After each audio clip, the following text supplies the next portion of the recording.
Hey everyone, today's video is what I eat in a day.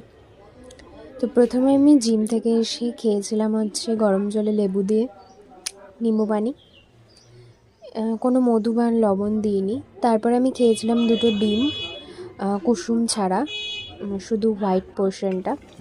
তারপরে আমি একটা মাছ ভাজছিলাম, যে মাছ ভাজা দিয়ে ভাত খাবো।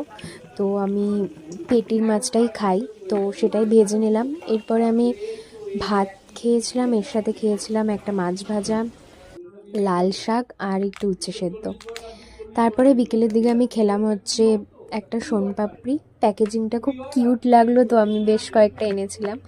তারপরে খেলাম হচ্ছে বিট আর গাজর দিয়ে একটা হেলদি কাবাব টাইপসের, এটা অয়েল ছাড়াই বলতে গেলে ফ্রাই হয়েছে। তারপরে রাতের খাবারে খেয়েছিলাম হচ্ছে চিকেন, গাজর, ক্যাপসিকাম সব ভেজিটেবল দিয়ে চিকেন স্যুপ টাইপসের।